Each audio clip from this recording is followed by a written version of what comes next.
22 AB 2022. Cor litúrgica, branco. Oitava da Páscoa, sexta-feira. Primeira leitura, Ati 4,1-12. Leitura dos Atos dos Apóstolos. Naqueles dias, depois que o paralítico fora curado, Pedro e João ainda estavam falando ao povo, quando chegaram os sacerdotes, o chefe da guarda do templo e os saduceus. Dois estavam irritados porque os apóstolos ensinavam o povo e anunciavam a ressurreição dos mortos na pessoa de Jesus. 3. Eles prenderam Pedro e João e os colocaram na prisão até o dia seguinte, porque já estava anoitecendo. 4. Todavia, muitos daqueles que tinham ouvido a pregação acreditaram, e o número dos homens chegou a uns 5.000. 5. No dia seguinte, reuniram-se em Jerusalém os chefes, os anciãos e os mestres da lei. 6. Estavam presentes o sumo sacerdote Anás, e também Caifás, João, Alexandre, e todos os que pertenciam às famílias dos sumos sacerdotes. 7. Fizeram Pedro e João comparecer diante deles e os interrogavam: com que poder ou em nome de quem vós fizestes isso? 8. Então, Pedro, cheio do Espírito Santo, disse-lhes: chefes do povo e anciãos, 9. Hoje estamos sendo interrogados por termos feito bem a um enfermo e pelo modo como foi curado. 10. Ficai, pois, sabendo todos vós e todo o povo de Israel, é pelo nome de Jesus Cristo de Nazaré, aquele que vós crucificastes e que Deus ressuscitou dos mortos, que este homem está curado diante de vós. 11. Jesus é a pedra, que vós, os construtores, desprezastes, e que se tornou a pedra angular. 12. Em nenhum outro há salvação, pois não existe debaixo do céu outro nome dado aos homens pelo qual possamos ser salvos. Palavra do Senhor. Graças a Deus. Responsório, SL 117,127. A pedra que os pedreiros rejeitaram, tornou-se agora a pedra angular. A pedra que os pedreiros rejeitaram, tornou-se agora a pedra angular. Dai graças ao Senhor, porque Ele é bom. Eterna é a sua misericórdia. A casa de Israel agora o diga: eterna é a sua misericórdia. Os que temem o Senhor agora o digam: eterna é a sua misericórdia. A pedra que os pedreiros rejeitaram tornou-se agora a pedra angular. Pelo Senhor é que foi feito tudo isso, que maravilhas Ele fez a nossos olhos. Este é o dia que o Senhor fez para nós, alegremo-nos e nele exultemos. Ó Senhor, dai-nos a vossa salvação, ó Senhor, dai-nos também prosperidade. Bendito seja, em nome do Senhor, aquele que em seus átrios vai entrando. Desta casa do Senhor vos bendizemos. Que o Senhor e nosso Deus nos ilumine. Evangelho, Jó 21,1-14. O Senhor esteja convosco. Ele está no meio de nós. Proclamação do Evangelho de Jesus Cristo segundo João. Glória a vós, Senhor. Naquele tempo, Jesus apareceu de novo aos discípulos, à beira do mar de Tiberíades. A aparição foi assim.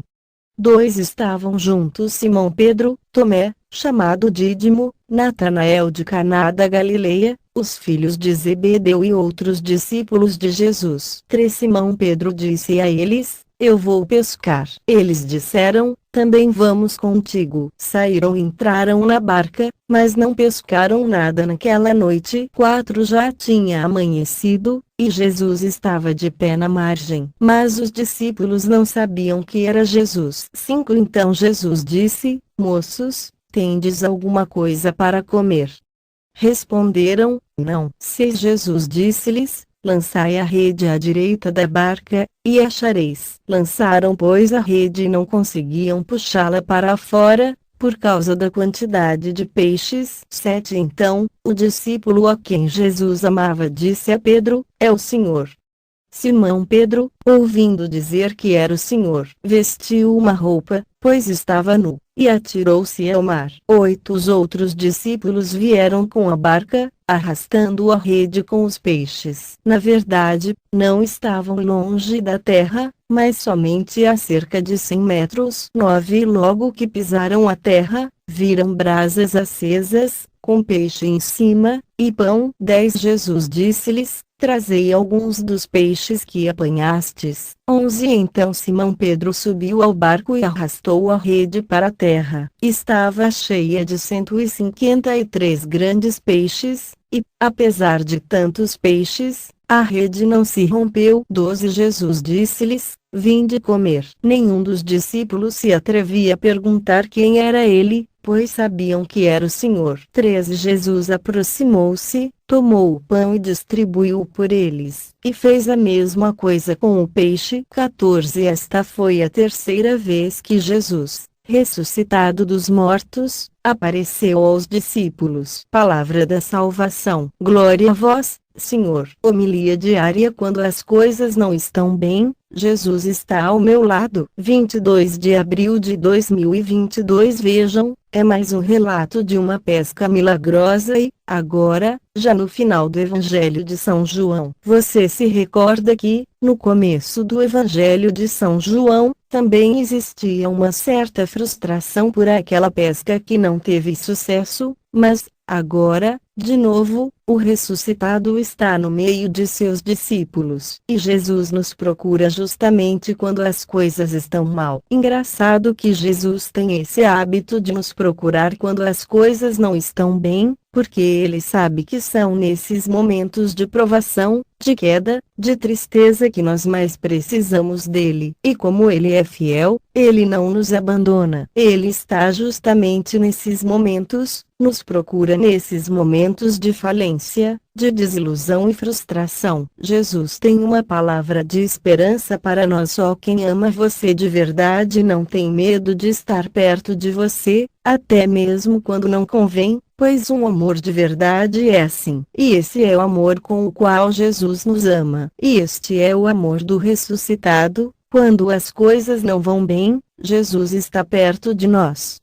Agora, num momento de crise, qual é a saída para todos nós? Qual é o apelo que a palavra de Deus faz a todos nós? No momento de crise, a obediência, porque os discípulos escutaram a voz de Jesus e obedeceram ao comando dele para lançar as redes. E olha que Jesus não era especialista em pesca, ele era filho de carpinteiro, não entendia muito de pesca, mas os discípulos entendiam que o mestre tinha uma palavra de esperança. É preciso saber ouvir a voz que me diz: tenta de novo, mais uma vez. Coragem. Vai dar certo. Essa voz que ecoa no nosso coração é de Jesus. Interessante que o Evangelho diz que, enquanto os discípulos estavam lá, no mar, onde Jesus estava, ele estava à margem do mar. Obedecer quem tem os pés na terra firme, obedecer enquanto nós temos um apoio, uma referência, alguém que tenha uma palavra mais objetiva do que a minha.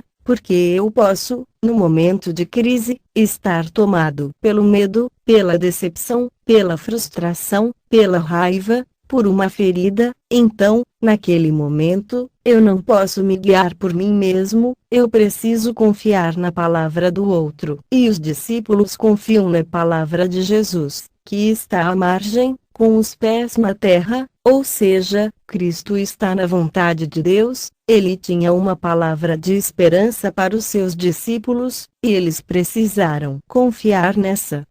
E é assim na nossa vida, quando alguém, que está de fora de uma situação, nos dá um conselho evangélico, um conselho consistente, é o momento também de nós, no nosso coração, obedecermos a voz dessa pessoa que, muitas vezes, é a voz de Deus para nós. Então, hoje, que o ressuscitado traga essa palavra de esperança, e que o meu e o seu coração obedeça a voz do Senhor. Sobre todos vós, a bênção do Deus Todo-Poderoso, Pai, Filho e Espírito Santo. Amém. Padre Donizete Ferreira, sacerdote da comunidade Canção Nova. 22 Santa Senhorinha Portugal religiosa, Beneditina 925-982. A Pequena Senhora Santa Senhorinha foi uma abadesa beneditina portuguesa, canonizada santa pela Igreja Católica em 1130. Seu nome original era Domitila Ufis. Senhorinha de Basto era filha da Condessa D. Teresa Soares e do Conde D. Ufis. Senhorinha fazia parte de uma família de nobres. Logo após a morte prematura de sua mãe, D. Ufis, seu pai passou a chamá-la de Senhorinha, que significa pequena senhora. A vida monástica aos 15 anos de idade, recusou-se a casar com um nobre pretendente, ingressando pouco tempo depois na vida monástica, sob a guarda de sua tia materna,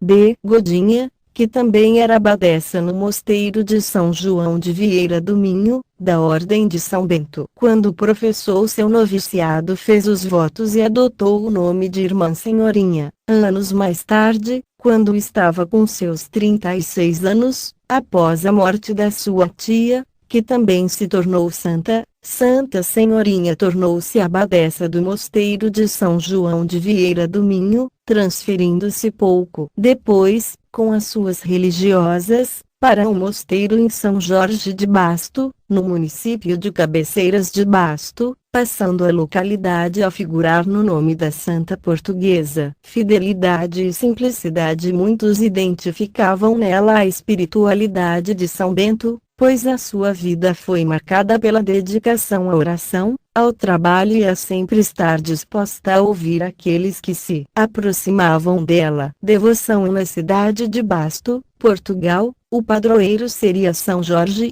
mas com os vários milagres que aconteceram, devido à devoção à santa, como quando o bispo da cidade quis fazer o levantamento do seu túmulo e o povo ali reunido pôde presenciar um grande milagre, um cego começou a ver. E, entre outros milagres, estão o transformar a água em vinho, acalmar tempestades e multiplicar farinha. A fonte de Senhorinha, que fica na igreja dela, é muito conhecida como fonte de milagres. Até hoje existe uma grande devoção à Santa Senhorinha, como pelo fato de, naquela região, ainda hoje, muitos aderirem ao nome de Santa Senhorinha. A igreja é uma das mais antigas da Arquidiocese de Praga, e essa devoção milenar sempre é celebrada com uma grande festa, mostrando também muito da fé que o povo tem na intercessão da Senhorinha de Basto. A minha oração. Santa Senhorinha,